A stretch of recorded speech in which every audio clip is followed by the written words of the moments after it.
Assalamualaikum warahmatullahi wabarakatuh. Alhamdulillah senang sekali. Hari ini adalah edisi perdana acara agenda kita Jose Cafe Show yang akan membahas tema-tema teraktual dengan berbagai sudut pandang. Dan tema yang akan kita angkat hari ini sangat melekat dengan kehidupan kita sehari-hari yang saat ini sedang banyak dibahas di kota kita di Ponorogo khususnya. Sesuai dengan temanya, hari ini kita membahas tentang darurat HIV/AIDS di Kota Reog. Sungguh-sungguh kondisi yang sangat mengenaskan, di mana sebuah kota yang banyak mendapat julukan kota santri, kemudian juga ada ratusan pondok pesantren di sini, ternyata justru terangkat tema ini, merebaknya HIV/AIDS di Kota Reog, Masya Allah. Dan untuk itu kita akan mengundang beberapa narasumber yang sudah hadir bersama saya di sini untuk mengupas tuntas tema kita hari ini. Narasumber kita yang pertama, ini spesial sekali, Masya Allah. Beliau ini adalah seorang dokter yang pas sekali dengan tema kita, spesialis mikrobiologi. Ada Dr. Muhammad Amin, spesialis mikrobiologi, master kedokteran klinik. Assalamualaikum dokter. Waalaikumsalam warahmatullahi wabarakatuh. Gimana kabarnya hari ini, sehat? Alhamdulillah sehat. Saya akan banyak bertanya tentang HIV/AIDS ke dokter yang sesuai dengan background dokter yang mikrobiologi, ini pas banget kayaknya. Siap. Insya Allah. Siap. Terima kasih atas kedatangannya. Dan berikutnya narasumber kita yang kedua, beliau adalah seorang pemerhati sosial, beliau pengamat sosial yang terus mengikuti perkembangan terupdate di kota kita. Ada Kang Agus Khalid. Assalamualaikum Kang Agus. Waalaikumsalam warahmatullahi wabarakatuh. Sehat Kang? Alhamdulillah. Alhamdulillah sehat. Saya juga akan banyak bertanya tentang kondisi terupdate, kejadian-kejadian yang sedang banyak dibahas tentang ini. Sebenarnya agak wagu sih dibahas tentang AIDS di Ponorogo gitu loh, agak serem sebenarnya. Cuman kalau nggak kita bahas, takutnya ini akan justru menjadi gunung es yang muncul ke permukaannya sedikit, di bawahnya luar biasa. Ini jauh lebih mengerikan. Mudah-mudahan dengan obrolan kita Kang Agus malam ini akan mengupas tuntas lebih jelas. Baik, pemirsa, narasumber kita yang berikutnya, tentu saja karena kita orang Islam, kita akan membahas juga, kita akan mengupas dari sisi agama. Seperti apa sih agama kita membahas tentang kondisi yang kita hadapi saat ini? Ada Ustadz Bayu. Assalamualaikum Ustadz. Waalaikumsalam warahmatullahi wabarakatuh. Sehat Ustadz? Alhamdulillah luar biasa. Alhamdulillah. Ustadz, kita selalu akan mengupayakan untuk membahas tema-tema kita dengan konklusi yang disediakan oleh agama kita karena kita beragama ke Islam. Apakah sedemikian detailnya Islam itu mengatur sampai masalah-masalah seperti ini pun akan ada solusinya? Pasti itu. Pasti ya. Pasti. Islam selalu memberikan semua terhadap seluruh permasalahan yang ada di dunia ini. Baik. Ya, termasuk HIV/AIDS ini. Termasuk HIV. Baik, pemirsa dan semua yang hadir di studio, Anda juga boleh ngobrol dengan narasumber-narasumber kita yang ada di samping saya yang sudah bersama kita di sini. Siapkan pertanyaan-pertanyaan terbaik Anda, siapkan kegelisahan-kegelisahan yang mungkin masih ngulik di benak Anda. Insya Allah narasumber-narasumber kita akan siap untuk menjawabnya. Baik, pertanyaan pertama saya akan ngobrol dengan Kang Agus dulu nih. Kang Agus, tiba-tiba muncul di media bahwa ada tagline yang berjudul darurat HIV/AIDS di Kota Ponorogo. Sejauh pengamatan Kang Agus nih, seberapa parah atau sejauh mana kejadian ini sehingga layak untuk diangkat menjadi sebuah tema yang begitu urgent? Iya. Assalamualaikum warahmatullahi wabarakatuh. Waalaikumsalam warahmatullahi wabarakatuh. Mas Jose yang saya cintai dan para pemirsa Jose Cafe Show malam hari ini. Ya, tema ini cukup menggeliti kita ya. Artinya di tengah-tengah kondisi hari ini kita diusik ya satu masalah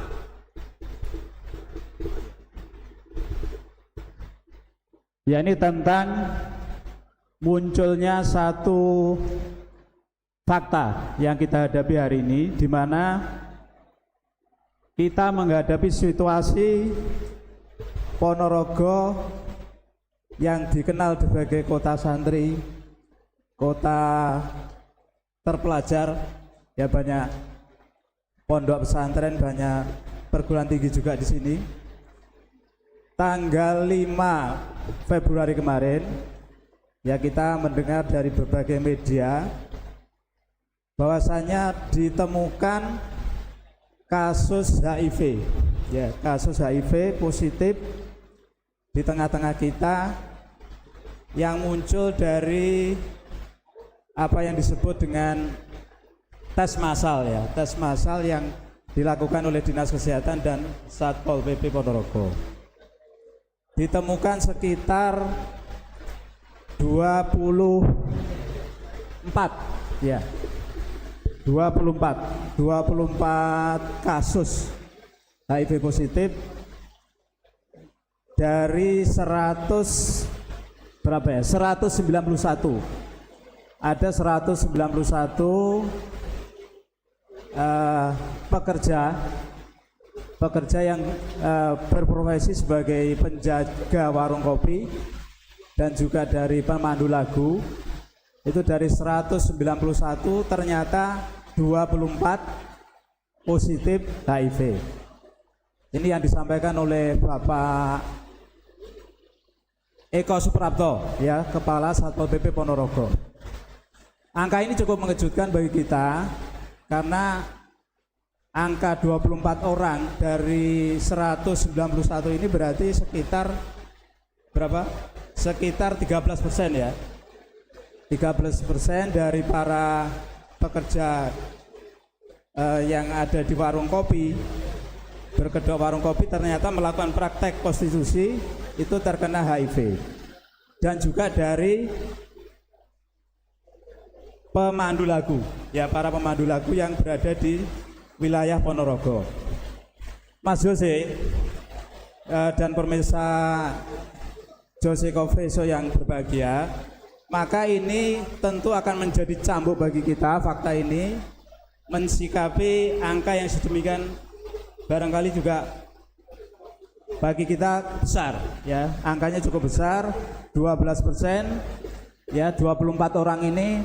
Karena ini adalah HIV yang mana nanti Dokter Amin akan menjelaskan tentu virus ya, virus yang menular, dan ini cukup menjadi alarm ya, alarm bagi masyarakat Ponorogo untuk segera waspada ya, waspada dalam arti angka ini tentu akan ya, naudzubillah min dzalik, jangan sampai terus berkembang ya, upaya-upaya tentu akan kita lihat selanjutnya. Demikian Mas Jose. Baik, tadi Kang Agus bilang 13% dari sampel yang dilakukan tes itu terkena positif HIV/AIDS. Ini bukan angka yang membahayakan, tapi menurut saya angka yang mengerikan ya, karena lebih dari 10% bisa dibayangin dari populasi yang dijadikan sampel, Masya Allah. Baik, saya ke Dokter Amin. Dokter, berarti karena ini namanya sudah virus, ini sudah masuk bagian dari mikrobiologi. Ya. Sudah masuk bagian dari mikrobiologi. Kalau yang banyak menjadi sasaran seolah-olah bahwa perilaku seks atau kontak seksual adalah salah satu cara penyebaran dari virus ini. Sebenarnya pasti dong ada cara-cara lain. Kira-kira apa yang perlu diwaspadai lagi selain kontak seksual? Ya, baik. Assalamualaikum warahmatullahi wabarakatuh. Waalaikumsalam warahmatullahi Mas wabarakatuh. Susi dan juga pemirsa, untuk HIV ya, jadi penyakit apapun itu kan yang disebabkan oleh karena mikroorganisme yang kita kenal sebagai penyakit menular ya, penyakit infeksi menular, itu dia disebabkan oleh karena mikroorganisme, yang mana mikroorganisme itu tidak bisa jalan sendiri atau terbang sendiri, itu nggak bisa. Jadi diperlukan sesuatu yang akan mengantarkan mikroorganisme, dalam hal ini virus ya, untuk HIV itu diperlukan sesuatu yang mengantarkan virus itu dari orang yang positif kepada pihak lain, kepada orang Seperti lain. butuh media begitu. Kenapa? Seperti butuh media untuk. Betul, butuh media. Nah, virus itu dia ada di dalam cairan tubuh kita. Dia akan ditularkan melalui kontak dengan cairan tubuh itu. Dan mungkin pemirsa perlu tahu gitu ya, bahwa penyakit ini itu pada mulanya ditemukan di Amerika di tahun 80-an tanpa kita ketahui ini penyakit apa gitu. Jadi waktu itu ada sindromnya, ada beberapa kelompok gejala berupa tumor yang ada pada kulit ya, yang kita kenal sebagai kaposi sarkoma itu. Kemudian ada penurunan berat badan yang tiba-tiba. Kemudian ada penyakit yang kita kenal sebagai PCP ya, pneumocystic carinii. Ada juga diare yang tiba-tiba muncul dan berakibat fatal, kematian ya. Dan ternyata ini terjadi hanya pada kelompok G ya, pada kelompok G awalnya di tahun 80-an di Amerika. Kita waktu itu masih belum tahu ini penyakit apa gitu ya. Tapi anehnya ini hanya menyerang kelompok G, bukan kelompok yang non G. Sehingga namanya waktu itu bukan HIV/AIDS, namanya GRID, G-related immunodeficiency disease. Jadi penyakit yang merupakan terjadinya penurunan imun penderita yang kemudian menyebabkan berbagai macam penyakit-penyakit yang lain yang hanya terjadi pada kelompok G. Nah ini yang mungkin kita perlu highlight. Oh ternyata ada sesuatu ini ya. Nah dan ternyata memang itu ditularkan secara besar-besaran waktu itu melalui hubungan kontak seksual yang tidak halal gitu ya, laki-laki dengan laki-laki melalui anus dan seterusnya. Nggak mungkin dihalalkan juga dokter ya. Laki-laki sama laki-laki. Jadi hubungan seks yang tidak halal gitu ya, yang tidak halal yang mereka lakukan dan kemudian memunculkan penyakit baru HIV/AIDS. Jadi penularan melalui apa? Penularannya awal kali itu melalui hubungan seksual yang tidak halal tadi itu. Nah kemudian kita ingat ya bahwa Allah Subhanahu wa taala menyatakan begini ya, wattaqu fitnatal la tusibannal ladzina dzalamu minkum khassah. Maknanya apa? Dan takutlah kamu kepada bala, yang mana bala itu tidak hanya mengenai orang-orang yang zalim saja di antara kalian secara khusus, akan tapi orang-orang yang tidak zalim pun akan terkena. Nah kemudian setelah beberapa bulan virus itu mengenai ibu-ibu ya, yang ternyata pasangan seksualnya atau mungkin suaminya saya nggak disebutkan di situ ya, apakah suami atau pacar atau apa gitu ya, tapi pasangan seksualnya positif. Kemudian berikutnya mengenai bayi yang baru dilahirkan. Jadi pemirsa semuanya, ini kita jadi tahu oh ternyata mungkin si ibu-ibu tadi itu tidak melakukan kezaliman gitu ya, berupa hubungan seks yang tidak halal tadi itu. Yang pasti bayi yang dilahirkan itu juga bukan pelaku kemaksiatan, bukan pelaku kezaliman, tapi dia dapat juga gitu ya. Nah kemudian akhirnya para ilmuwan mengamati oh ternyata penyakit ini menular melalui cairan tubuh orang yang terinfeksi HIV ini tadi. Lah apa saja yang bisa menular melalui cairan tubuh? Kegiatan apa saja yang bisa memindahkan atau menularkan cairan tubuh dari orang yang positif ke orang yang sehat? Ya melalui hubungan seksual, ya melalui suntik, yang melalui transfusi, melalui pemakaian jarum suntik bersama pada orang-orang yang pecandu narkoba atau tato ya. Alat tato ini dipakai secara bersama-sama, tidak dilakukan sterilisasi lebih dulu. Kemudian juga melalui dari seorang ibu ke anaknya, baik itu melalui ketika dia kehamilan ya, atau jadi melalui plasenta maksudnya ya, atau selama proses kehamilan, jadi ketika proses kelahiran, selama proses kelahiran atau pasca. Jadi pascanya itu melalui apa? Melalui ASI gitu ya. Melalui ASI itu bisa dilaporkan juga bisa tertular atau transfusi. Jadi pemirsa semuanya, ternyata penyakit ini ya tidak hanya ditularkan melalui hubungan seksual tadi itu, tapi melalui cara-cara yang sangat-sangat luas sekali tadi itu. Cuman perlu kita garis bawahi bahwa awal mulanya penyakit ini adalah terjadi oleh karena hubungan seksual yang tidak halal tadi itu di kalangan para G, Mas Yusuf. Baik, dokter, tadi dokter menyampaikan bahwa virus ini bertahan di tubuh, di dalam cairan tubuh kita. Di cairan apa yang dia bisa infeksi ini? Mostly hanya di darah atau bisa juga di air liur atau yang lainnya? Ya. secara teoritis di air liur atau saliva itu ada virusnya. Akan tetapi jadi nun sewu ya, orang yang berciuman ya, berciuman bibir ya, itu sangat apa ya, berpotensi juga ya. Akan tapi sampai sekarang tidak dilaporkan ya adanya penularan melalui saliva atau air liur tadi itu.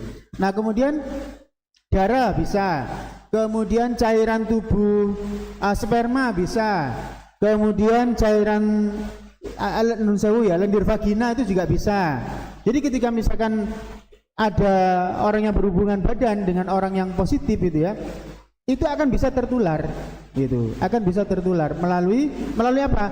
Jadi kan nun sewu ketika gesekan-gesekan itu ya, itu akan terjadi mikrolesi ya, akan terjadi lesi yang kecil yang tidak kasat mata, akan tapi cukup untuk virus masuk ke situ ya. Jadi perlu diwaspadai itu. Cairan kemaluan itu bisa baik laki-laki ataupun perempuan. Mungkin yang tidak secara teoritis tidak ASI juga bisa, Mas Yusuf ya. ASI bisa, kemudian cairan ketuban juga bisa. Nah, mungkin yang tidak bisa secara teoritis tidak bisa menularkan itu adalah keringat. Keringat atau urin ya, itu tidak bisa menular atau menjadi media penularan penyakit HIV, Mas Yusuf. Dulu awal merebaknya virus HIV, jadi saya masih ingat bahwa ada suatu kasus di mana ada seseorang yang sudah terdeteksi atau dipastikan terkena HIV/AIDS. Kemudian banyak sekali orang-orang di sekitarnya mengalami ketakutan, bersinggungan, berinteraksi, bahkan untuk pinjam atau memakai peralatan makannya saja nggak berani.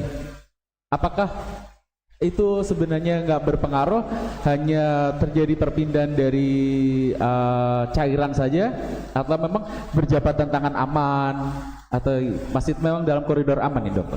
Ya, jadi oleh karena penularannya itu melalui melalui cairan tubuh ya, ketika kita terluka ya, kemudian kita bersentuhan dengan cairan tubuh penderita HIV atau HIV/AIDS ya, maka kita akan tertular.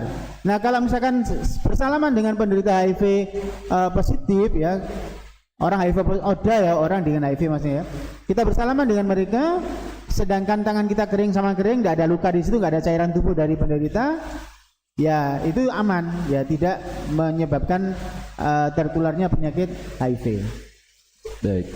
Baik, terima kasih dokter. Saya akan memberikan pertanyaan yang lainnya nanti setelah ini. Saya akan ke Ustadz Bayu. Ustadz, tadi disampaikan bahwa mostly penyebaran HIV/AIDS ini adalah dari kontak seksual, karena penyebaran ini membutuhkan materi yang disebut cairan tadi. Pertanyaannya adalah, jika penderita HIV/AIDS ini adalah mendapatkan atau terinfeksi penyakit ini karena melakukan hubungan seks yang nggak halal mestinya ya. Kalau suami istri mungkin suaminya atau istrinya yang pecicilan kita nggak tahu. Cuman yang kita bicarakan adalah yang dilakukan dengan cara yang tidak halal. Bagaimana menghukumi orang seperti ini yang sebenarnya kan sudah jinah gitu? Bagaimana kita memperlakukan orang seperti ini? Oke, terima kasih. Bismillahirrahmanirrahim. Sedikit diangkat Ustaz, mepetnya. Sebelum menjawab tentang hal tersebut, dan kita harus menyoroti saya ingin menyoroti apa yang kita lakukan hari ini. Jadi kita hari ini berkumpul di sini mendiskusikan sesuatu yang anggapan orang itu ya nggak perlu dibahas. Ya. Ngapain bahas itu? Ya, itu bukan saya aja yang kena kan, begitu kan ya. Ini juga perlu kita cermati bahwasanya apa yang dilakukan oleh para pezina atau pendosa, gitu ya. Apa yang mereka lakukan itu adalah sebagai suatu dosa yang besar, bukan berarti hanya mereka saja yang akan mendapatkan akibatnya. Tetapi kita sendiri ya juga akan mendapatkan akibatnya. Ya. Kalau Dr. Amin tadi menjelaskan ya melalui penularan ya kan, bayi yang tidak ngapa-ngapain ikutan kena juga ya kan. Dalam Islam sendiri membahas tentang hal tersebut, bahwasanya perlakuan dosa itu akan bisa mengakibatkan ataupun kemudorotan bagi orang yang lain. Allah Subhanahu wa taala berfirman dalam surat Ar-Rum ayat 41, "Dhaharul fasadu fil barri wal bahri bima kasabat aydin nasi." Begitunya. Telah tampak kerusakan di darat dan di lautan diakibatkan ulah ataupun dari ulah tingkah laku manusia itu sendiri. Begitu ya. Dari sini kerusakan yang ada di bumi itu semua diakibatkan oleh ulah manusia. Kita bisa melihat, merasakan hari ini, detik ini, hujan yang tidak henti-hentinya.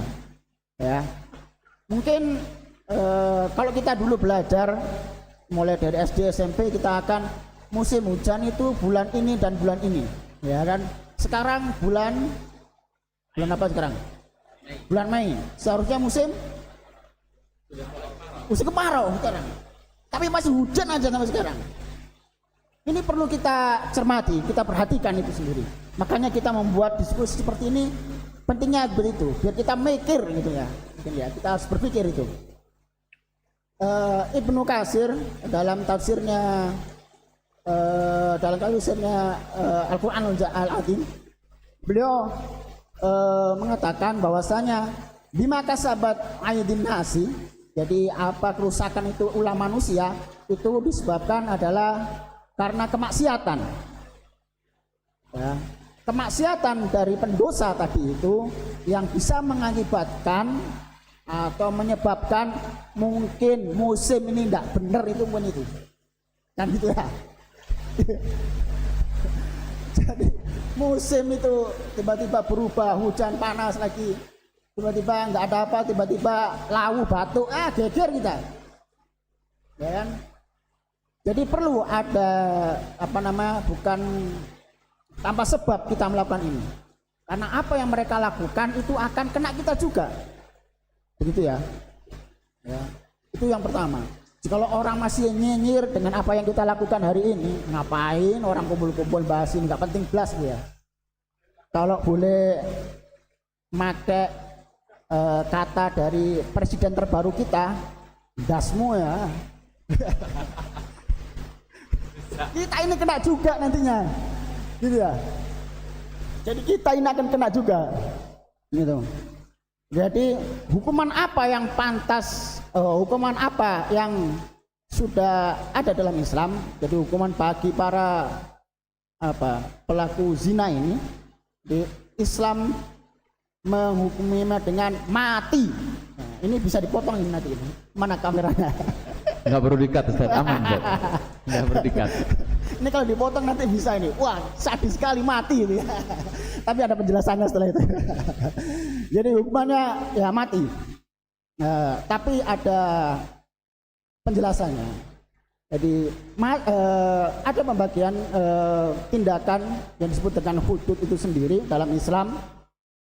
Jadi dikategorikan ada dua kategori nanti yang dihukumi. Dilihat dulu ini yang pezinanya nanti ini sudah nikah atau belum. Nah gitu kan ya.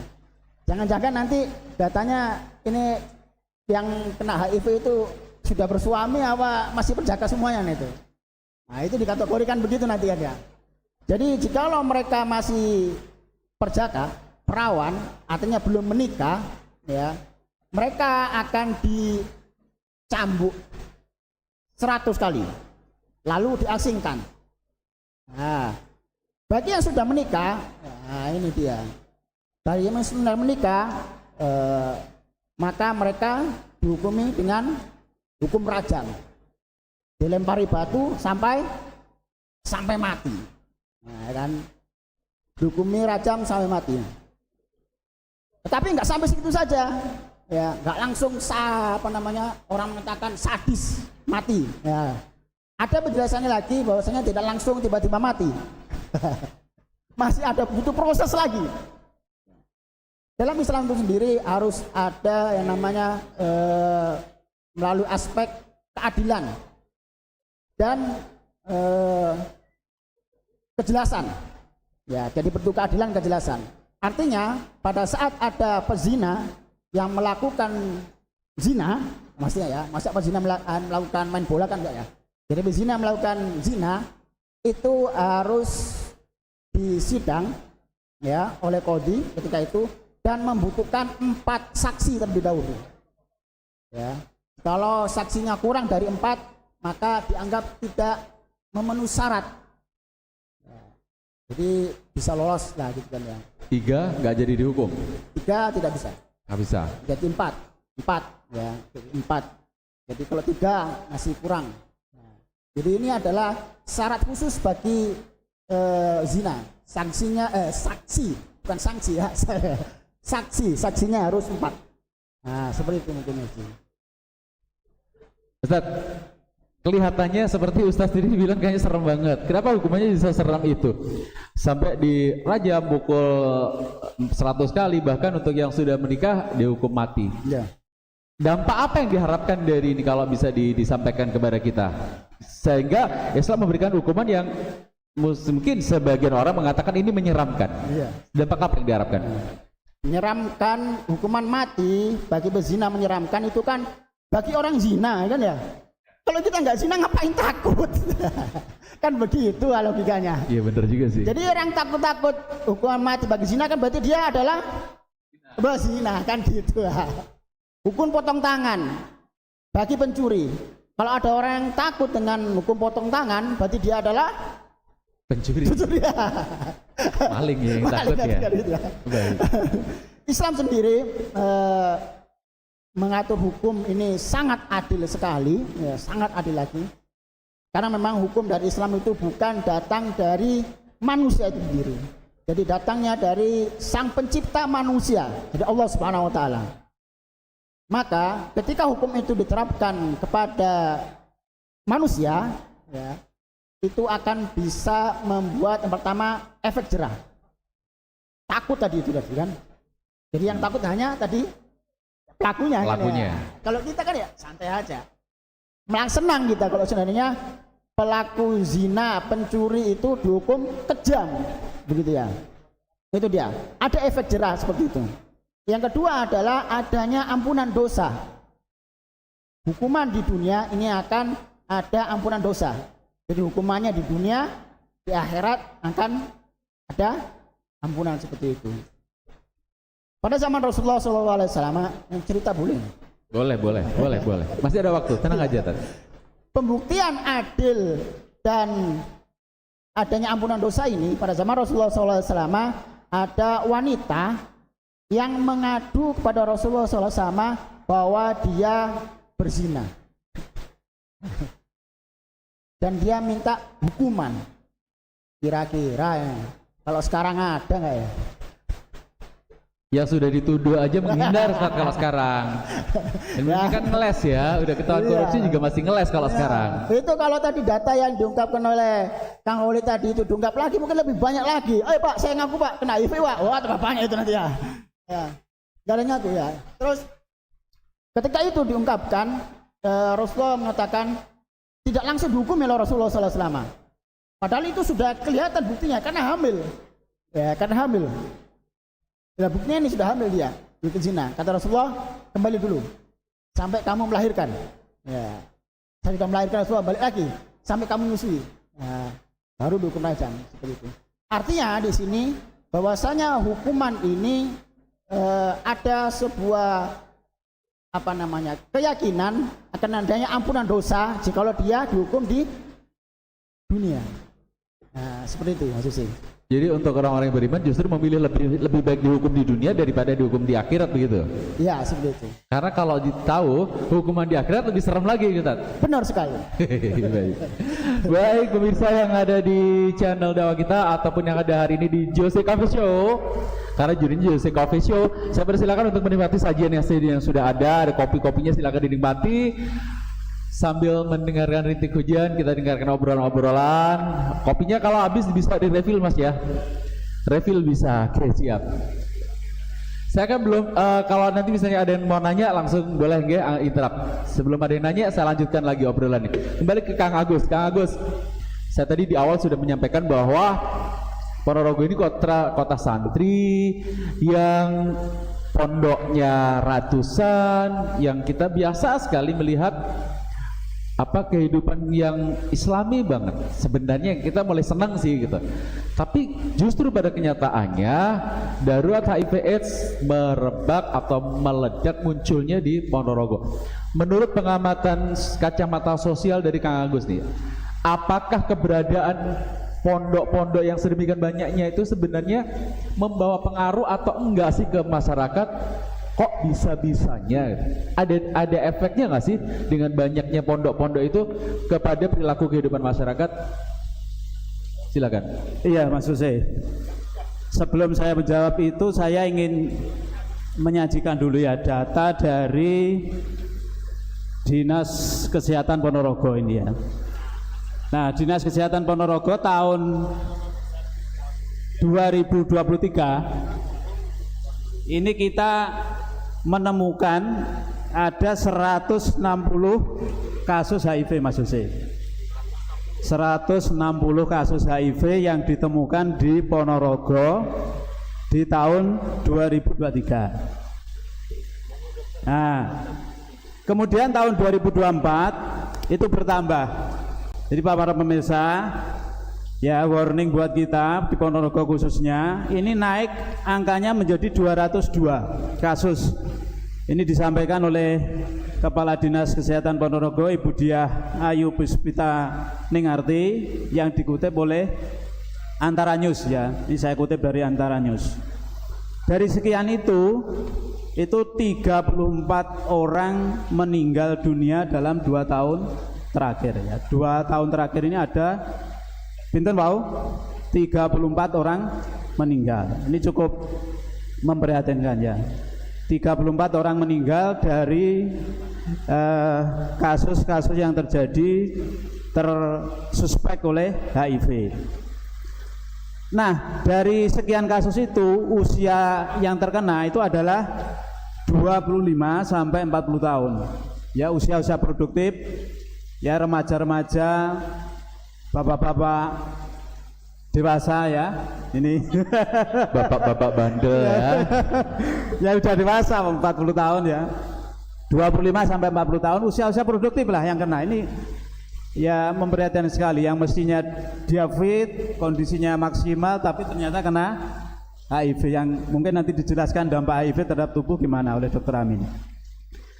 Kemudian kalau kemudian ditarik tadi pertanyaan keberadaan pondok pesantren, sekolah dan sebagainya, tadi alhamdulillah kita juga silaturahmi ke beberapa ke salah satu perguruan tinggi di Ponorogo ya. Salah satu tokoh di perguruan tinggi itu yang dekat dengan titik kasus ini, yaitu menceritakan bahwasanya beliau sejak berdirinya perguruan tinggi itu tahun 2008-2009, sejak berdirinya perguruan tinggi di Ponorogo sudah mendeteksi adanya warung yang berkedok, warung kopi, tapi prakteknya adalah prostitusi karena nggak jauh dari kampus.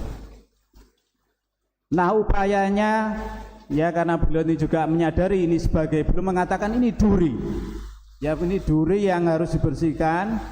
Ya, upaya beliau dan pihak kampus juga berkolaborasi dengan masyarakat, dengan desa itu enggak henti-hentinya.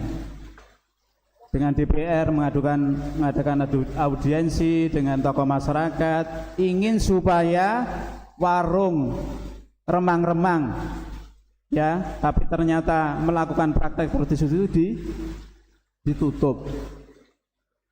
Berkali-kali dilakukan, tapi ternyata masih kandas. Dan kita lihat baru muncul kemudian di tahun 2025 bulan Mei ini ya, Satpol PP, Dinas Kesehatan bersama Kodim, Polsek yang melakukan penutupan penyegelan ya di berbagai tempat. Jadi memang nggak di satu titik itu aja. Kalau panjenengan simak ya, nun sewu di Ponorogo ternyata sudah menyebar di berbagai titik, mungkin dekat juga dengan rumah panjenengan titik-titik itu ya. Ada di Mbabatan, ada di Sukorejo, ada di Jenangan. Nah, Yang rumahnya jenengan senyum itu. Ada di Jenangan, ada di kota, ya ada di mana-mana, ada di Siman. Nah, bagaimana tadi hubungannya dengan upaya masyarakat itu?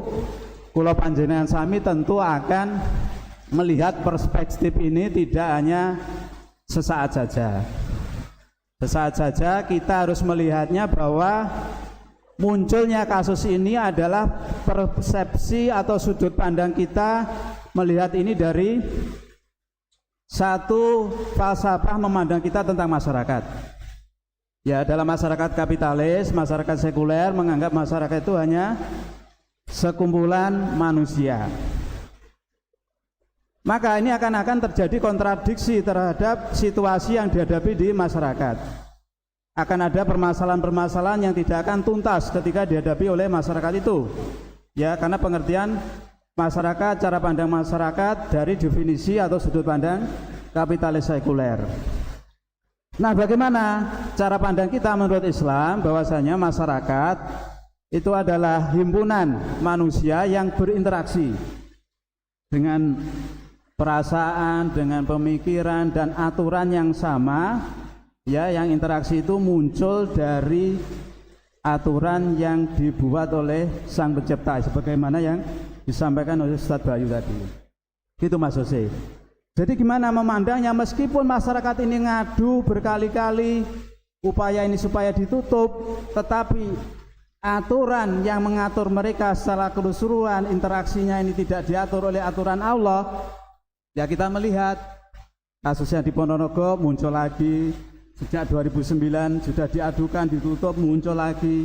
Bahkan kalau kita melihat di kota-kota tetangga, kita angkanya nggak jauh-jauh beda dengan Ponorogo. Ya, angka kasus HIV ini dan angkanya itu cukup menjadi alarm tadi bagi kita. Bagaimana cara pandang kita ya menyelesaikan masalah ini dari satu skop global, bukan Ponorogo aja, bahkan mendunia. Cara pandang kita menyelesaikan HIV ini. Ya, apalagi kalau kita tarik ke kasus nasional, kasus global, ngeri. Angkanya ngeri. Jadi kalau global, data WHO itu ada hampir 40 juta orang hidup dengan HIV, 40 juta. Angka 40 juta ini gak kecil ya. Dan dari sekian itu tiap tahun rata-rata 630 orang meninggal. Ya, ini terus kita hidup di Ponorogo ini kan nggak sendiri ya, ada orang masuk, orang keluar, migrasi, keluar masuk. Kita nggak bisa hidup sendiri. Tadi diceritakan Dr. Amin bahwasanya HIV muncul tahun 81 di Amerika. Coba di Indonesia muncul tahun berapa? 87 sudah muncul kasus HIV. 7 tahun kemudian di Indonesia, di Bali, seorang turis Amerika meninggal positif HIV. Nah, ini tentu permasalahan ini tidak bisa diselesaikan skup lokal, Ponorogo aja atau mungkin dari skup wilayah sini, tetapi memang harus perspektif global. Ya, karena menular nggih, ngaten insyaallah. Baik, tadi Ustadz Bayu menyampaikan bahwa kegiatan seperti ini kita masih kadang-kadang dinyinyirin, ngapain lah nggak ngenain kita juga gitu kan, ngapain repot-repot, ngapain ceriwis. Sementara sebenarnya tadi Kang Agus menyampaikan bahwa sudah banyak upaya-upaya untuk melakukan tindakan preventif atau pencegahan dengan menutupnya tempat-tempat yang berpotensi untuk menjadi tempat penyebaran tersebut. Tapi ternyata sampai hari ini masih banyak mentoknya. Apakah ini berarti perjuangannya kurang masif atau bagaimana nih? Atau teriakannya kurang kencang nih supaya lebih didengar, supaya tempat-tempat yang berpotensi seperti itu segera mendapatkan penanganan? Iya, maksud sih. Jadi kesadaran di masyarakat, khususnya tadi panjenengan nyebut di kalangan pondok pesantren, kemudian di kampus ya, kemudian juga ormas-ormas Islam dan ormas-ormas yang lain ya, tentu melihat permasalahan ini, bagaimana jangkauan dan efek dari upaya mereka tentu terbatas ya, terbatas, kewenangannya juga terbatas tentunya. Ya, kalau di Ponorogo tadi atas aspirasi dari masyarakat, kemudian Satpol PP, Dinas Kesehatan, pihak Kodim, Polsek bertindak ya menutup atau menyegel warung yang diduga digunakan sebagai praktek prostitusi. Disegel per tanggal, kalau nggak salah tanggal 6 Mei kemarin, ya disegel, ditutup. Tapi nun sewu, penyegelan dan penutupan ini tentu ya kan tidak akan menyelesaikan masalah HIV itu sendiri ya. Dalam perspektif global tentu enggak akan, karena orang yang terkena itu tadi ya dia akan berpindah karena memang posisi mereka ini ada yang Ponorogo, ada juga yang luar Ponorogo domisilinya. Mereka akan berinteraksi dengan keluarganya, bahkan non sewu bapak-bapak inilah yang justru paling banyak kena HIV secara nasional. 90% itu bapak-bapak loh. Jadi hati-hati loh jenengan ya bapak-bapak. Ini bapak-bapak yang kena. Ini datanya nasional, ini saya kutip dari data Kemenkes. Itu bukan 90, saya ralat ya, 71% itu pria. Lah kalau 71% pria ini berinteraksi dengan istrinya, berinteraksi dengan ya istrinya ya, yang tentu yang sah ya, ini kan akan menularkan, akan menyebarkan. Sementara yang ibu-ibu hanya 19%. Jadi 71% itu justru yang terkena HIV ini pria, dan mereka berinteraksi dengan istrinya tentunya yang sudah berkeluarga. Ya, berhubungan, dan itu ini kan kata Dr. Amin tadi disampaikan ini adalah salah satu pola penyebarannya lewat hubungan suami istri. Di samping nanti ada yang lain. Tentu persepsi kita tadi kita kembalikan bahwasanya upaya-upaya dari masyarakat ini tidak akan paripurna selama bagaimana tadi solusi paripurna yang sudah disampaikan oleh Ustadz Bayu lewat agama yang diturunkan Allah ini tidak dilaksanakan. Ya, bagaimana upaya supaya warung tadi ya ditutup ya, ini salah satu upaya di sini. Kemudian bagaimana juga aturan yang mencegah tadi perasaan, pemikiran orang itu supaya takut kepada Allah itu tadi.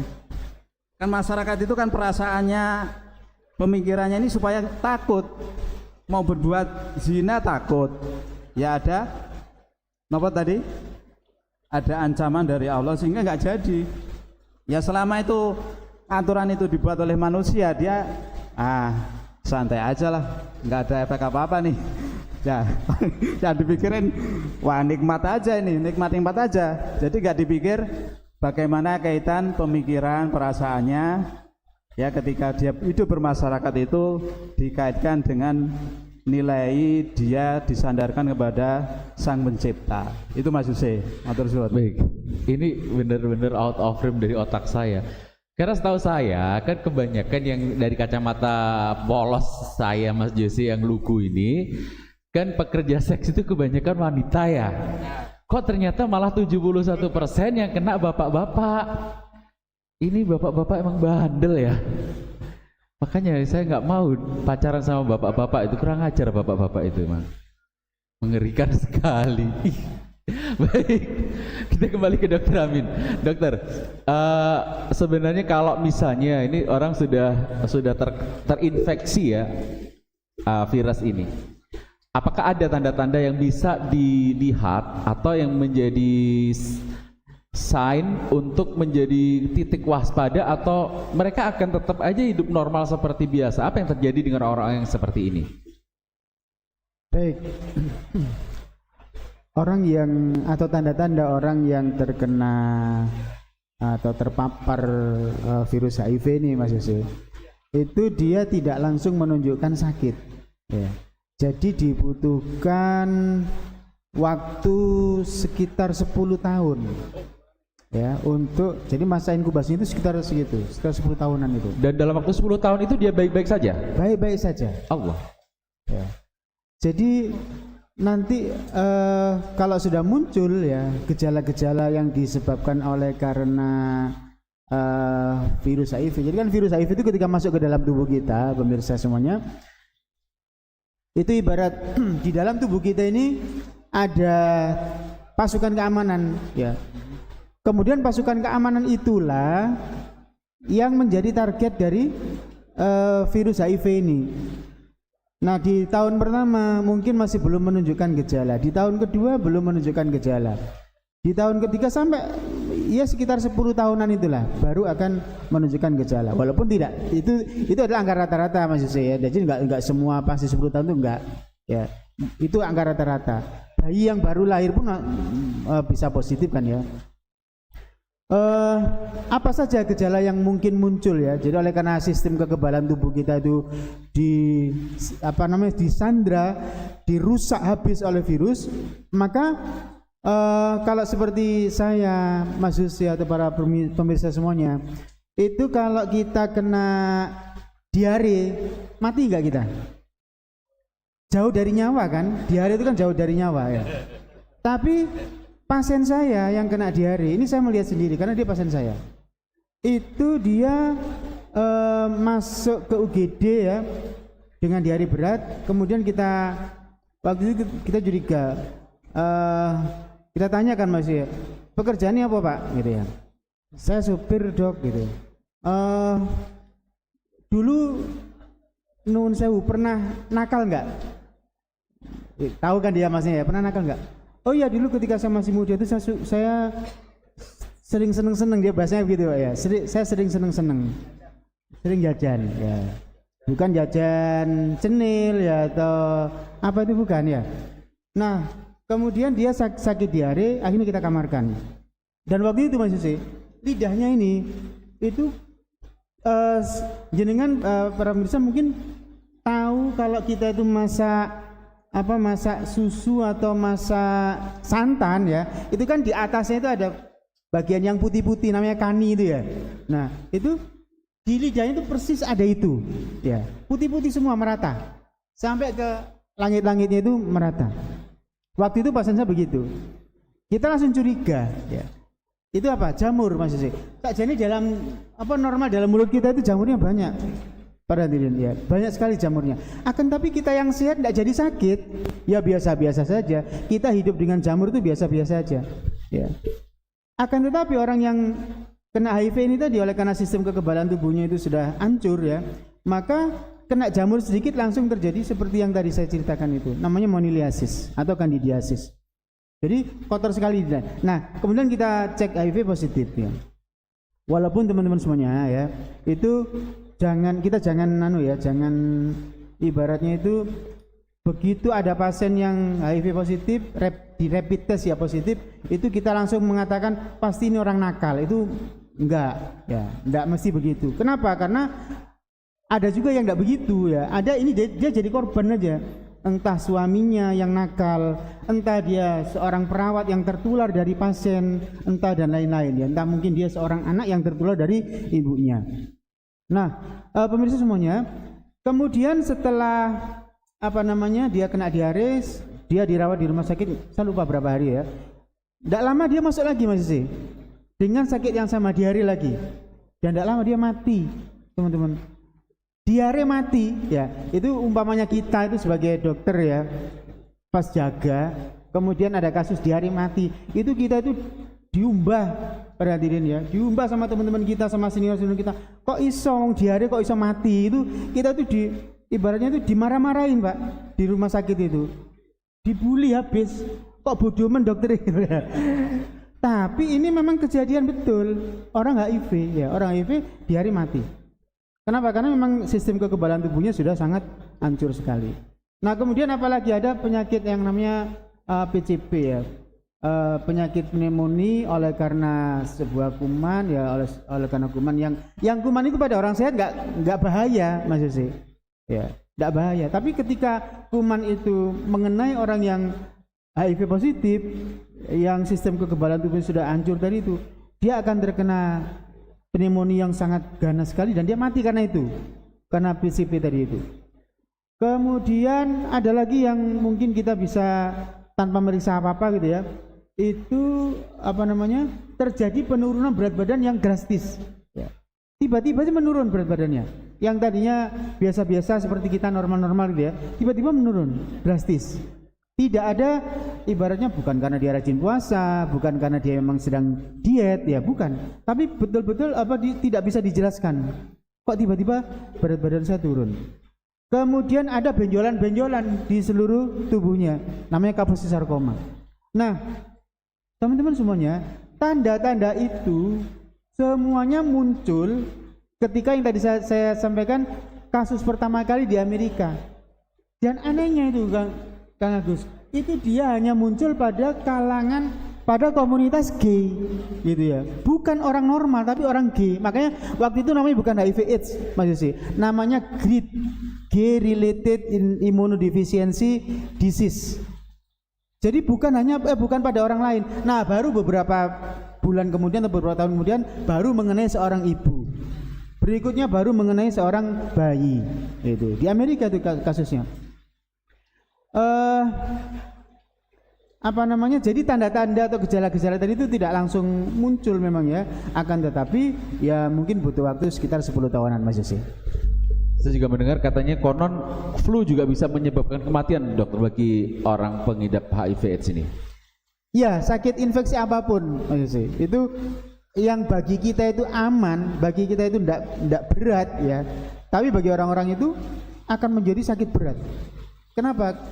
Ibaratnya misalkan ada di sebuah desa atau sebuah negara yang tentara dan polisinya itu lumpuh, tidak bisa bekerja, maka ada maling klasteri saja, itu sudah kacau, ya sudah kacau keadaan.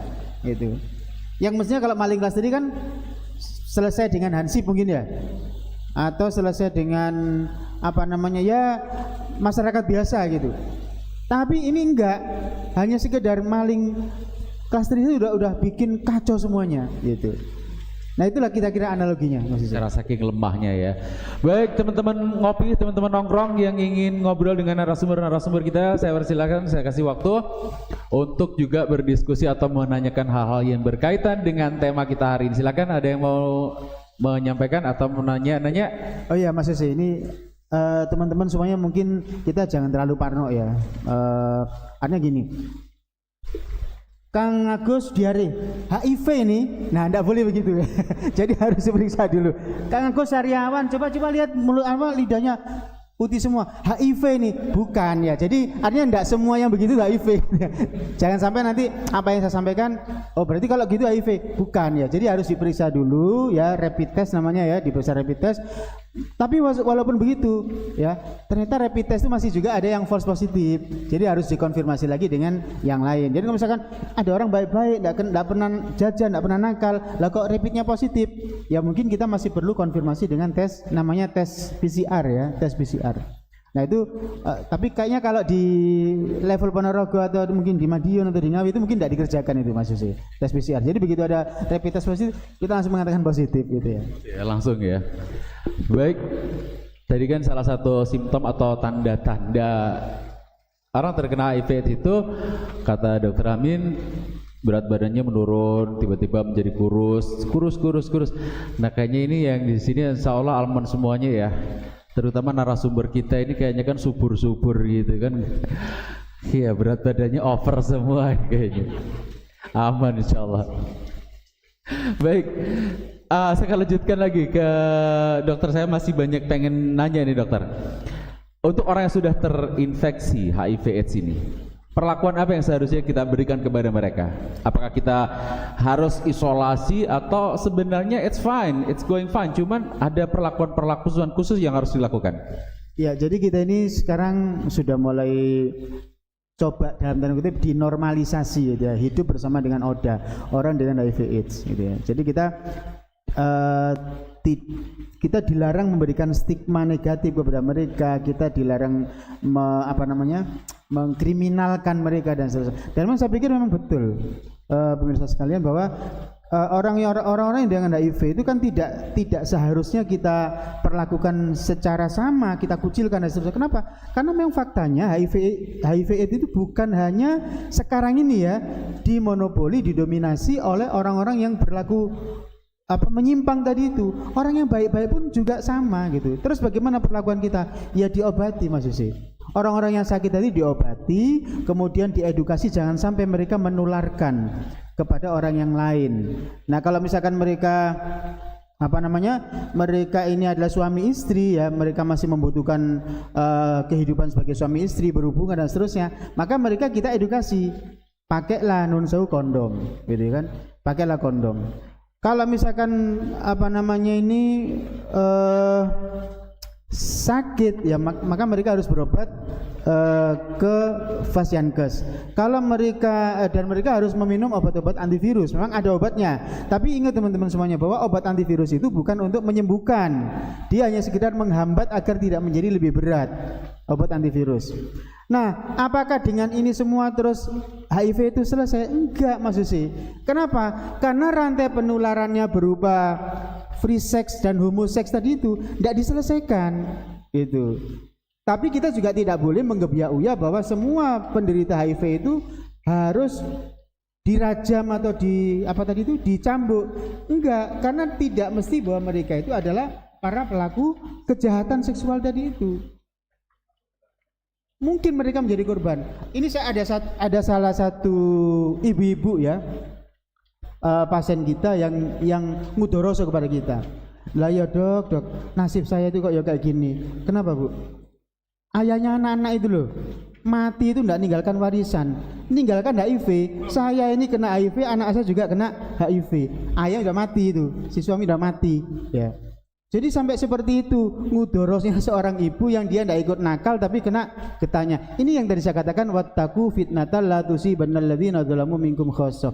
Dan takutlah kamu semua kepada ujian atau kepada bala, kepada azab, yang mana bala, ujian, azab tadi itu tidak hanya mengenai orang yang zalim saja, pelaku kemaksiatan saja, minkum di antara kalian khassatan secara khusus. Tapi mengenai semua, ibu-ibu yang tidak salah apa-apa, bahkan anaknya yang tidak salah apa-apa juga menjadi atau menerima warisan penyakit HIV/AIDS itu. Jadi untuk orang-orang yang terkena HIV memang kita semua harus, ya bukan kita lah ya, pemerintah harus mengobati mereka dengan baik. Kemudian kita mungkin ikut memberikan edukasi, dan edukasinya apa? Edukasi untuk tidak terjadinya penularan tadi, dan yang paling penting saya pikir adalah tidak terjadinya kemaksiatan tadi itu Mas Yose. Bagaimana agar kemaksiatan penyimpangan seksual, baik itu free sex ataupun juga homoseks ya, anal seks ya, itu agar tidak terjadi. Nah, menyambung dengan yang disampaikan oleh Kang Agus, saya pikir bagus sekali itu, bahwa kita mengingatkan kepada semua halayak, semua pihak, bahwa memang persoalan ini tidak akan pernah selesai ketika tidak ada peraturan yang melarang untuk melakukan itu semua. Ya, peraturannya atau fokus perhatian hanya kepada jangan didiskriminasi, jangan dikriminalisasi, ayo kita hidup bersama. Sedangkan rantai penularan tadi itu nggak diselesaikan, ya nggak selesai Mas Yose. Jadi kita sebagai masyarakat ini nggak benar kalau disampaikan sebagaimana oleh Ustadz Bayu tadi, bahwa ada orang-orang yang nyinyir kepada kita ketika kita ngomong kayak begini-begini. Tidak boleh nyinyir pemirsa semuanya. Kenapa? Karena justru dengan omong-omong inilah kita nanti akan memunculkan kesadaran baru bahwa oh ya ternyata orang itu ada dan itu mengancam saya, dan solusinya adalah begini begitu Mas Yose. Dibutuhkan kesadaran. Baik dokter, sebelum kita ke conclusion masih ada satu pertanyaan yang menggelitik lagi. Saya pernah membaca bahwa ukuran dari virus HIV/AIDS ini konon kabarnya lebih kecil dari pori-pori kondom, sehingga sebenarnya kondom nggak efektif. Is that true? Ya, jadi begini teman-teman semuanya ya. Jadi kondom itu kan terbuat dari bahan latex, ya, bahan karet. Dia itu dipres sedemikian rupa yang dia dibuat untuk menahan sel spermatozoa. Yang ukurannya itu adalah mikron, sedangkan ukurannya virus itu nanometer. Jadi jauh lebih kecil ukuran virus dibandingkan dengan pori-pori kondom yang itu dirancang untuk sel spermatozoa tadi itu. Ya, cuman oleh karena satu dan lain hal, jadi misalkan begini ya. latex tadi itu dibuat tebal ya, maka ketebalannya itu memang masih memungkinkan untuk menahan meskipun ukuran virusnya itu jauh lebih kecil daripada ukuran pori-porinya kondom. Jadi oleh karena dia tebal ya, jadi kalau misalkan ada pori-pori itu nggak langsung menembus dari luar ke dalam langsung menjadi tembus, itu enggak ya, enggak seperti itu karena dibuat agak tebal memang. Terus kemudian yang kedua juga mungkin ya, karena virus itu kan termasuk obligat mikroorganisme yang dia harus hidup intraseluler gitu ya. Maka ketika dia ada di luar sel ya dia mati. Sehingga virus tadi itu dia masih harus naik kendaraan dulu untuk bisa menembus pori-pori kondom tadi. Nah, mungkin kendaraannya itu memang pori-porinya memang tidak bisa melewati pori-pori kondom tadi itu. Nah, teman-teman semuanya, apakah kemudian kita menjadi yo lek ngono yo wis enak, berarti pakai kondom aman toh? Nah, berarti cara pencegahannya virus HIV itu enggak usah dilarang-larang berzina, enggak usah dilarang-larang homoseks. Kan boleh pakai kondom atau bisa pakai kondom. Bukan begitu para rahmatullah. Jadi yang harus kita pikirkan itu adalah, dan ini merupakan sesuatu yang berat bagi kami para tenaga kesehatan. Kita itu terancam setiap saat loh ya. Kita, dokter dan para perawat itu ataupun para bidan juga terancam setiap. Kita nggak tahu pasien kita itu HIV positif apa enggak yang kita tolong itu, sehingga kemudian ketika kita melakukan ini itu ya, itu sangat mungkin tertular gitu loh. Kita itu sangat mungkin tertular, sehingga kesadaran ini teman-teman semuanya itu menjadikan kita memahami gitu bahwa ternyata kemaksiatan sebagaimana disampaikan oleh Ustaz Bayu tadi itu, bahwa kemaksiatan itu menimbulkan bencana. HIV itu Mas Yusuf dulu ya, tahun 60-an mungkin ya, itu dia tidak mengenai manusia. Dia itu masih virus yang hanya menyerang simpanse saja di Afrika itu. Tapi kemudian mungkin oleh karena terjadi penyimpangan begitu ya. Jadi virus itu sebenarnya mempunyai sifat tropisme. Dia tidak akan menginfeksi kita kalau kita tidak punya reseptornya. Jadi waktu itu yang punya reseptor cuma simpanse saja. Tapi oleh karena satu dan lain hal kemudian dia dibuat mutasi oleh Allah Subhanahu wa taala, dibuat berubah oleh Allah Subhanahu wa taala sehingga dia mengenali reseptor kita. Reseptor yang ada pada tubuh manusia. Sehingga kemudian terjadilah bencana itu. Ya. Artinya apa? Kemaksiatan itu menimbulkan itu. Jadi meskipun kita lindungi diri kita dengan kondom, lebih tebal lagi kondomnya mungkin ya, akan ada muncul penyakit baru lagi gitu yang akan dimunculkan oleh Allah Subhanahu wa taala untuk menjadi musibah yang dikatakan dalam ayat ini, fitnah tadi itu, fitnatan la tusibannal ladzina dzalamu minkum khassah tadi itu. Jadi itu bukan merupakan jalan keluar yang akan menggantikan pelarangan zina, bukan gitu. Itu oke, kita ambil kondomisasi itu, kita ambil untuk siapa? Untuk pasangan yang sah, suami istri yang sah, yang resmi. Kalau misalkan suaminya positif, dia kan masih berhubungan dengan istrinya kan, ya udah dia pakai kondom. Atau istrinya yang positif mungkin dapat dari pasiennya ya, karena dia seorang bidan misalnya ya, dia masih berhubungan dengan suaminya, terus bagaimana? Pakai kondom. Itu insya Allah masih aman. Tapi sekali lagi itu bukan merupakan jalan keluar untuk dibolehkannya berzina dan homoseks karena sudah merasa aman. Justru pasti kita tidak aman ketika melakukan kemaksiatan. Baik, terima kasih. Baik, ngopi dulu dokter. Saya mencerca dengan pertanyaan terlalu banyak dokter nih. Saya akan kembali ke Ustadz Bayu ini. Ustadz, kalau tadi Dokter Amin mengatakan bahwa sebenarnya kondom itu that's not solution karena bukan begitu cara menyelesaikannya. Kalau dari sudut pandang Islam sendiri, bagaimana mengatasi kondisi ini secara syariah? Ya. Yang pertama, perzinaan itu dikategorikan sebagai kejahatan seksual. Dalam bahasa Arab sendiri diartikan sebagai jarima jinsi ya. Artinya adalah tindakan, perbuatan, perlakuan untuk melakukan dorongan nafsu laki-laki yang dilakukan oleh laki-laki ke perempuan, tadi G tadi, laki-laki ke laki-laki, itu juga kata Dr. Amin tadi, orang ke hewan. Nah, itu disebut dengan jariyah jinsiyah. Dorongan nafsu itu sudah ada dalam diri manusia itu sendiri. Jadi manusia itu sudah disetel gitu ya, rakitan pabriknya itu sudah ada yang namanya hajatul udhawiyah dan ghuriza. Jadi ada hajatul udhawiyah itu adalah sebagai kebutuhan dan ghuriza itu adalah naluri itu sendiri. Kedua sifat ini ada perbedaannya, yaitu dari rangsangan dan penyalurannya. Kalau hajatul udhawiyah itu rangsangannya dari dalam kita sendiri. Jadi contohnya minum gitu ya. Saya ini haus, maka harus minum. Kalau nggak disalurkan saya nggak minum, mati saya gitu ya. Kalau naluri seperti hawa nafsu itu sendiri ya, itu dorongannya, rangsangannya itu dari luar. Ya, rangsangan itu datang dari luar dan penyalurannya itu tidak menimbulkan mati ya. Aduh toko mati ya, kalau tadi diare tadi. Aduh toko nyowo sih ya. Masih yo ndak iku yo si urip gitu kan ya.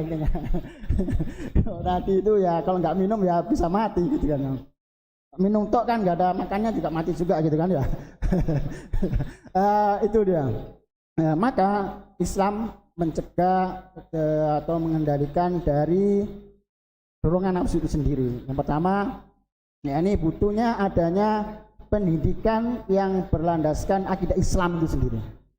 Jadi akidah Islam dijadikan sebagai landasan untuk berpikir dan bertingkah laku. Halal haram perbuatan manusia itu, halal haram itu menjadi tolak ukur dari perbuatan manusia.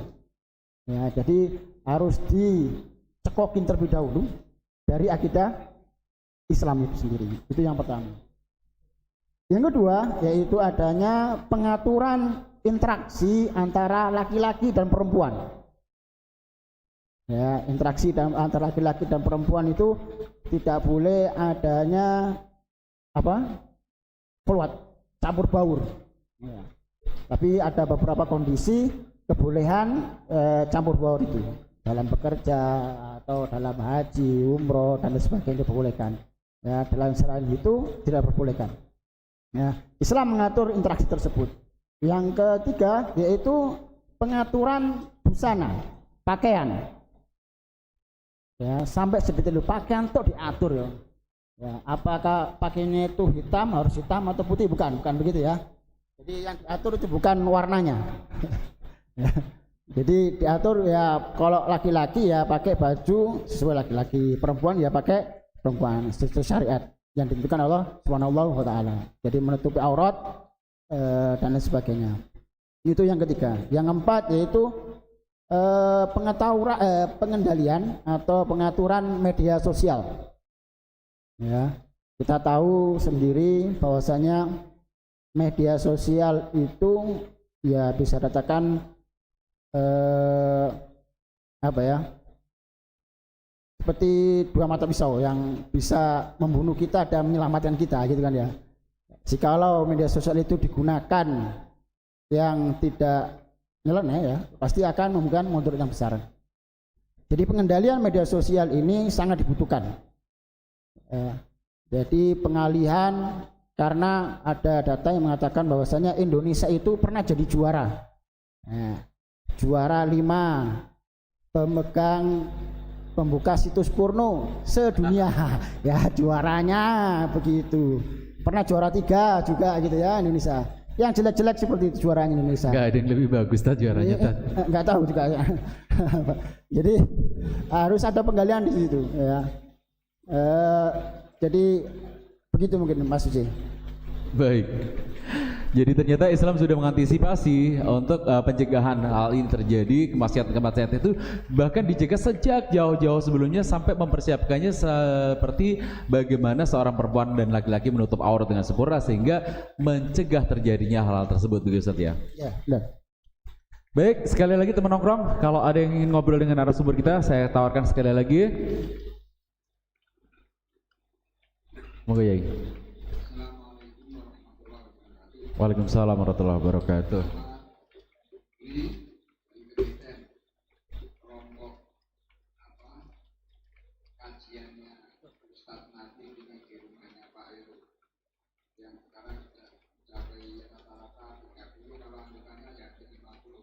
Alhamdulillah.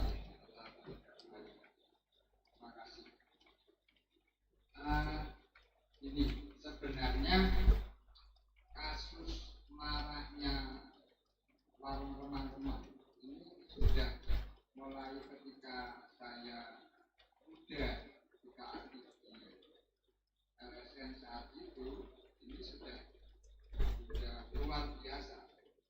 Kejadian jangan sama bukan jadi batu, tapi juga tidak pernah ada solusi untuk itu. Padahal di Jumbandang ada, karena tidak pernah ada kasus yang begini, karena di Jumbandang itu selalu dipantau oleh dinas kesehatan.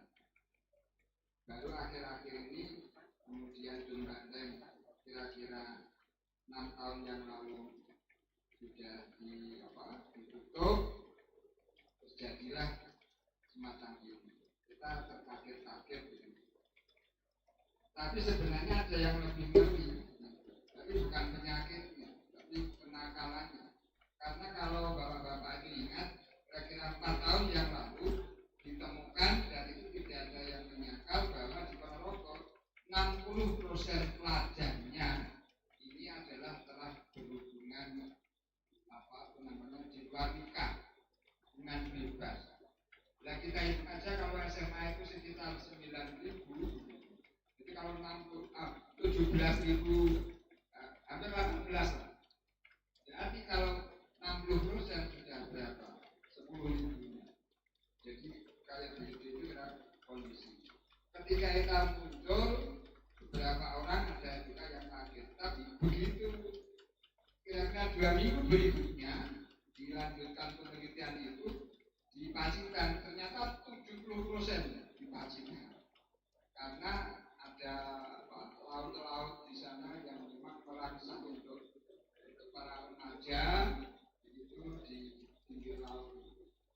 Dan kira-kira 1 bulan berikutnya kita juga kaget, ternyata di Jogja itu lebih dari itu, dan itu sudah berjalan lama. Akhirnya bahkan itu malah justru di lingkungan mahasiswa yang banyak. Ini kan ngeri sekali. Nah, kira-kira apa solusinya untuk mengatasi itu? Kemudian kalau yang HIV itu apakah kemudian harus dibuka lagi BTS biar Biar terkontrol gitu ya. Baca itu kayak begitu. Kira-kira bagaimana untuk mengatasi? Kalau sekarang kan 2 masalah, di sisi moral juga kayak begitu, dan di sisi kesehatan kayak begitu. Ya guyonannya itu, ketika itu muncul, artinya dibuka nih kayak di Jumbandang, itu hanya guyonan gitu. Tapi sebetulnya langkah yang jitu bagaimana? Terima kasih. Assalamualaikum warahmatullahi wabarakatuh. Waalaikumsalam warahmatullahi wabarakatuh. Terima kasih Aida Manduri.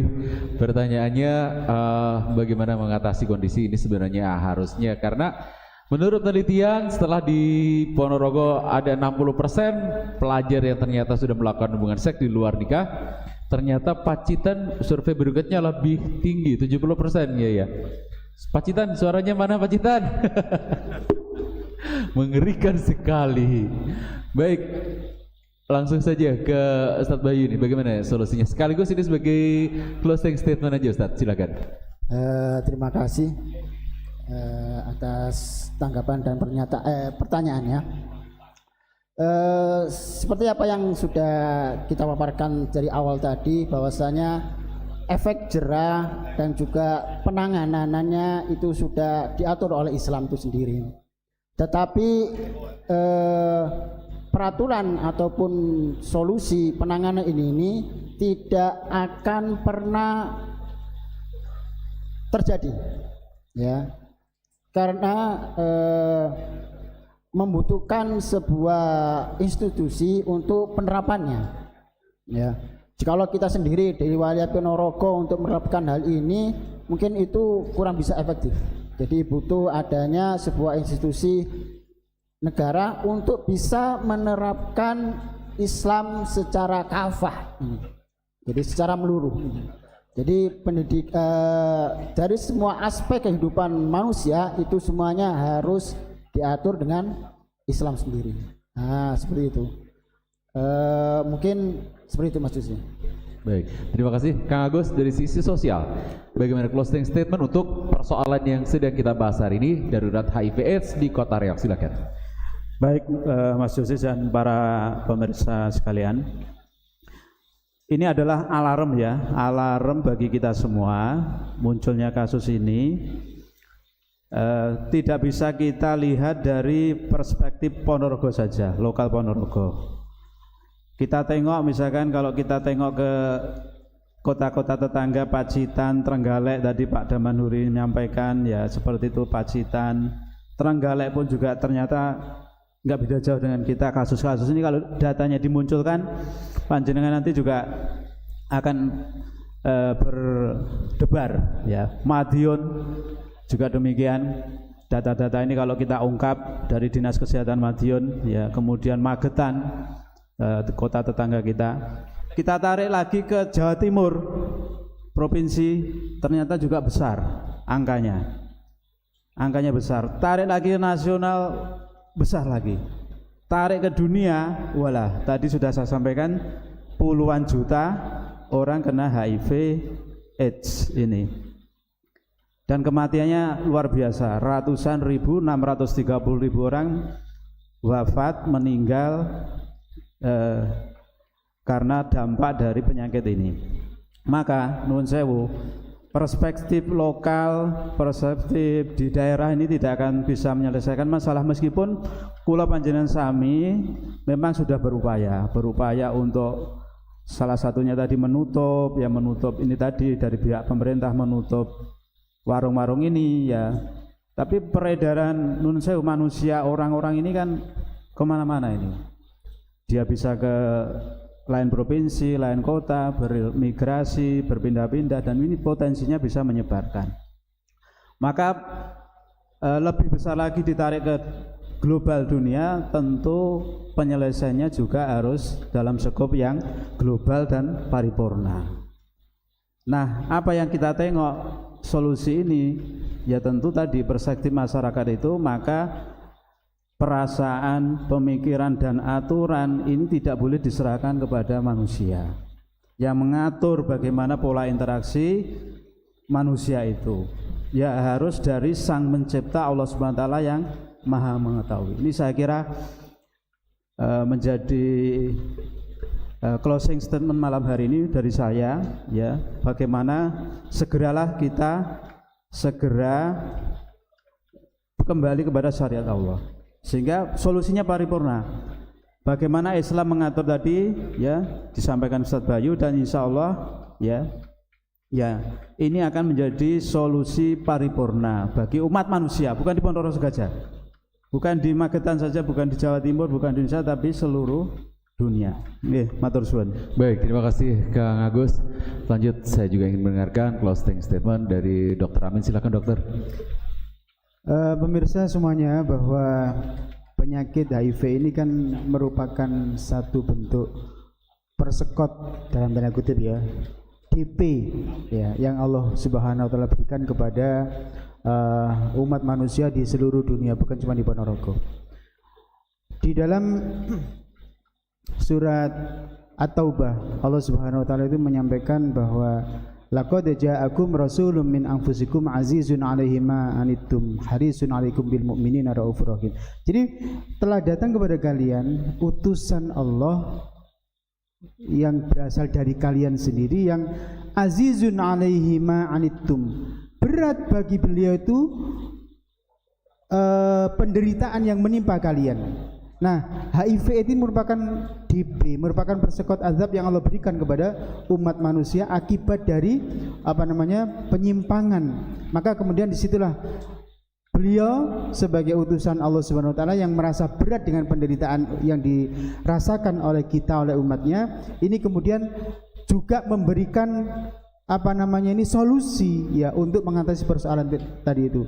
Apa solusinya? Yaitu tegakkanlah hukum-hukum syariat Islam, termasuk juga pelarangan perzinahan. Kalau hari ini perzinahan itu sebagai, kalau di dalam KUHP kita sebagai delik aduan, baru akan diadili ketika ada pengaduan dari orang-orang yang bersangkutan, dari anaknya atau suami atau istrinya. Tapi kalau nggak ada pengaduan itu maka dibiarkan saja. Apalagi homoseks juga tidak ada tidak ada perspektifnya dalam KUHP, maka saya nggak tahu ya kalau yang homoseks ya.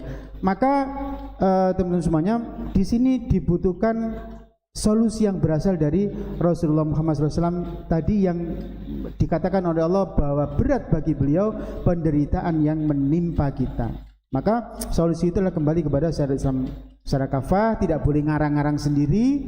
Kalau ngarang-ngarang sendiri maka kita akan seperti iblis, nauzubillah min dzalik. Iblis itu disuruh sujud kepada Nabi Adam oleh Allah Subhanahu wa taala, kemudian dia ngarang dengan asumsi-asumsi sendiri bahwa api itu lebih mulia daripada tanah, maka api tidak boleh sujud kepada tanah.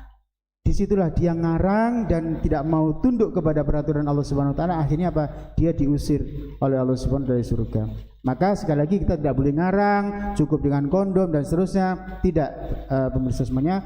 Yang kita harus kerjakan saat ini adalah mensosialisasikan, mengingatkan kembali bahwa tidak ada jalan keluar kecuali syariat Islam secara kafah. Mas Yusuf. Baik, terima kasih untuk seluruh narasumber kita hari ini. Terima kasih Ustadz Bayu, Kang Agus, Dr. Amin. Insya Allah ini sangat bermanfaat, insya Allah ini luar biasa sekali. Terima kasih atas waktu dan sharingnya, dan mudah-mudahan keberkahan selalu dilimpahkan oleh Tuhan untuk menyenangkan semuanya. Baik pemirsa dan teman-teman nongkrong semuanya, demikian tadi obrolan kita dengan para narasumber kita di Jose Cafe Show hari ini tentang darurat HIV/AIDS di Kota Reog, dengan conclusion bahwa jika manusia tidak bisa menyelesaikan persoalan ini, maka Tuhan yang akan menyelesaikan dengan segala hukum-hukumnya. Terima kasih, mudah-mudahan bermanfaat. Ketemu lagi bulan depan. Assalamualaikum warahmatullahi wabarakatuh.